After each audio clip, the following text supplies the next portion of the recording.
کہ آقا علیہ السلام وہ بات فرما گئے ہیں کہ لگتا ہے کہ 14 صدیاں پہلے ہمارے حالات کا نقشہ آپ کی آنکھوں کے سامنے ہے. آپ ہمارے احوال بد کا مشاہدہ فرما کے صدیاں پہلے ہمیں آگاہ کر رہے ہیں. ایسی بات کرتے ہیں. آقا علیہ السلام نے فرمایا، عبداللہ بن عمرو بن العاص رضی اللہ تعالیٰ عنہ حدیث کے راوی ہیں، اور یہ حدیث بھی سنن ابی داؤد میں ہے، کتاب الملاحم باب الامر والنہی میں. فرماتے ہیں کہ ہم آقا علیہ السلام کے ارد گرد حلقہ بنا کے بیٹھے تھے. صحابہ کرام ایک حلقہ میں بیٹھے تھے، آپ کی باتیں سن رہے تھے.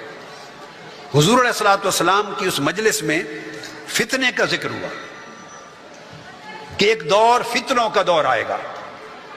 صحابہ کرام میں سے بعضوں نے پوچھا، یا رسول اللہ وہ فتنوں کا دور کیا ہوگا؟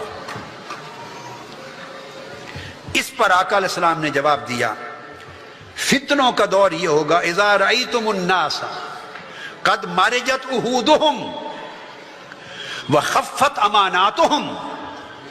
فتنوں کا دور وہ ہوگا جب تمہارے اندر یہ چیز عام رواج پا جائے گی کہ جو وعدے کیے جائیں گے توڑے جائیں گے، جھوٹ بولا جائے گا، اور قوم کی امانتیں کھائی جائیں گی، کرپشن کی جائے گی، خزانے لوٹے جائیں گے، بینک لوٹے جائیں گے، قوم کے اندر کھلی کرپشن ہوگی، قوم کی حق تلفی ہوگی. اور اس کرپشن اور حق تلفی کو بڑا ہلکا سا کام سمجھا جائے گا، معمولی بات سمجھی جائے گی، پولیٹیکل کلچر سمجھا جائے گا. لوگ اس پر دھیان بھی نہیں دیں گے. یعنی بدعہدی، بددیانتی، کرپشن یہ اتنی عام ہو جائے گی کہ لوگ پرواہ کرنا بھی چھوڑ دیں گے. اور ایسا کرپشن کرنے والے، خیانت کرنے والے، لوٹ مار اور لوٹ گھسوٹ کرنے والے کیا کریں گے؟ ہوں گے الگ الگ. کسی کا تعلق اس جماعت سے، کسی کا اس دھڑے سے، کسی کا اس گروہ سے، کسی کا اس قبیلے سے، ہوں گے الگ الگ. مگر اب وہ نقطہ آ رہا ہے جس پر میں نے کمنٹ کیا کہ کئی بار ایسے لگتا ہے، رونگٹے کھڑے ہو جاتے ہیں کہ آقا علیہ السلام 15 صدیاں قبل ہمارے سارے ظاہری باطنی احوال کو اور معاشرے کے حالات کو دیکھ رہے ہیں. ویسے تو آپ ہمیشہ ہی دیکھ رہے ہیں، اللہ پاک نے آپ کو شہید بنایا ہے پوری کائنات پر. مگر بعض اوقات ہمارے سیاسی اور معاشی اور اقتصادی اور معاشرتی اور سماجی اور تہذیبی ثقافتی حالات پر آقا نے گفتگو کی. فرمایا کہ یہ عہد توڑنے والے، لوگوں کی امانتیں کھانے والے، کرپشن عام کرنے والے کیا ہوں گے؟ آقا علیہ السلام نے اپنے دونوں ہاتھوں کی انگلیوں کو اس طرح ملا دیا، انگلیاں انگلیوں میں ڈال دی. اب یہ دیکھیے ذرا، آپ ڈالیں، میں آپ کو بتاتا ہوں. اچھی طرح ڈال کے پیوست کریں. اب دبا کے آسانی سے کھینچیں تو نکلتی ہیں، نکلتی ہیں. آقا علیہ السلام نے اس طرح دونوں اپنے دست مبارک، ان کی انگلیاں آپس میں پیوست کر دی، اور پیوست کر کے فرمایا کہ یہ امانتیں لوٹنے والے، یہ کرپشن کرنے والے، حق تلفی کرنے والے، خیانت کرنے والے، وَقَانُوا هَكَذَا وَشَبَّكَ بَيْنَ أَصَابَعِهِ، یہ الگ الگ ہو کر یہ ساری جماعتیں اور لیڈر آپس میں اس طرح اکٹھے ہو جائیں گے، ان کا مک مکا ہو جائے گا، اس طرح جڑ جائیں گے جیسے دونوں ہاتھوں کی انگلیاں جڑ گئی ہیں. اور یہ دیکھا میرے آقا نے جس زمانے کی نشاندہی کی، وہ وقت چند مہینے پہلے آپ نے دیکھا کہ آواز حق بلند ہوئی. جو لوگ عمر بھر شریعت کے نام پر اللہ رب العزت جن جماعتوں کو رزق دیتا ہے، کتاب و سنت کے نام پر جن کو رزق دیتا ہے، وہ بھی کرپشن کے ساتھ مل گئے اور کرپٹ بھی ان کے ساتھ مل گئے. شبّک بین اصابعہ، آپس میں اس طرح جڑ گئے جیسے انگلیاں انگلیوں میں پیوست ہو جاتی ہیں. ان کو کوئی جدا نہیں کر سکے گا. کس ایشو پر، کس مینیفیسٹو پر، کس ایجنڈے پر جڑ جائیں گے؟ آقا نے فرمایا وعدہ خلافی اور کرپشن کے ایجنڈے پر جڑ جائیں گے، کرپشن کے ایجنڈے پر جھک جائیں گے. اس پر صحابی کہتے ہیں عبداللہ بن عمرو بن العاص رضی اللہ تعالیٰ عنہ، میں نے پوچھا یا رسول اللہ جب ایسا وقت آ جائے تو کیا کریں، پھر ہم کیا کریں؟ آقا علیہ السلام نے پھر ایک پورا نسخہ عطا فرمایا.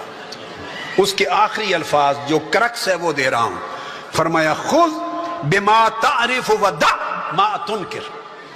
فرمایا جب ایسے حالات آ جائیں تو کسی کی مت سنو، اللہ رسول نے جس شے کو سچ کہا ہے اس کے ساتھ جڑ جاؤ، اور جس شے کو باطل اور جھوٹ اور بدی کہا ہے اس کو رد کر دو۔ وَعَلَيْكَ بِأَمْرِ خَاصَّةِ نَفْسِكَ، اپنی ذات کی ذمہ داری نبھانے پر ڈٹ جاؤ۔ وَدَّعْ عَنْكَ أَمْرَ الْعَامَّةِ، اور یہ مت دیکھو کہ عوام الناس کدھر جا رہے ہیں۔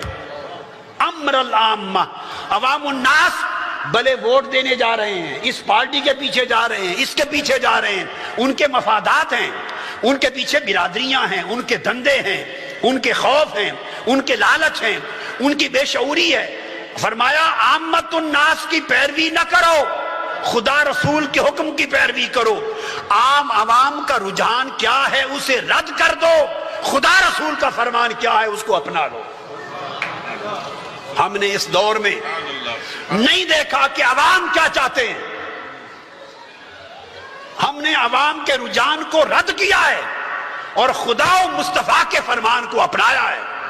اور لومۃ لائم، بھلے کوئی تنقید کرے، تان کرے، تشنیع کرے، اس کی پرواہ نہیں کی، مگر ہم نے کہا کہ حق وہ ہے جو خدا اور مصطفیٰ نے دیا ہے، اور لیڈر وہ ہوتا ہے حدیث پاک میں۔ اور جب فرمایا وَإِيَّاكَ وَعَوَامَّهُمْ، یہ دوسری حدیث میں یہ الفاظ فرمائے کہ پرہیز کرنا، لوگوں کے رجحانات کے پیچھے نہ جانا۔